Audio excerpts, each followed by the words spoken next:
Well, it is summer in Savannah, here and across the coastal empire and the low country. You know it's just going to be hot. And miserable and everything else. All of it. But, you know, how good are you at gauging the heat index? Our James Hopkins has some answers.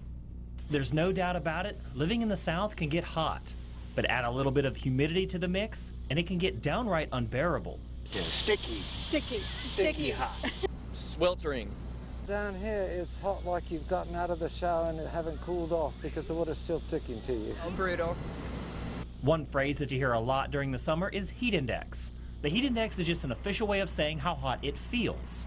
So we hit the streets during the hottest time of the day to see if some could guess what the humidity was. I said about 70. I'd say about 93 to 95%. 77%. Yeah, I'd say about 90. Thankfully, the humidity isn't quite as high as some think. If the humidity was around 90% and the air temperature was in the mid-90s, the heat index would be around 150 degrees, hot enough to kill in only minutes.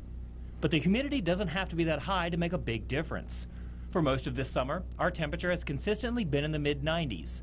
Add to that only 55% humidity, and you get a heat index around 112 degrees, which is still quite hot. As you can see from the chart, as the temperature gets higher, it doesn't take that much humidity to make things dangerous. Our area has hit orange level quite a few times this summer. A high heat index prohibits your body from cooling itself by sweating.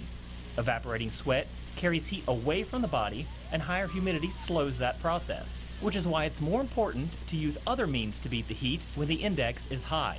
Sometimes they use the little spray things to get some mist on you. And a lot of fans. A lot of fans, that's right. We have plenty of this. Yeah. And this. Only reason the South is populated, we got air conditioning. Because there's lots of summer left and more advisories to sweat. James Hopkins, Fox 28 News at 10.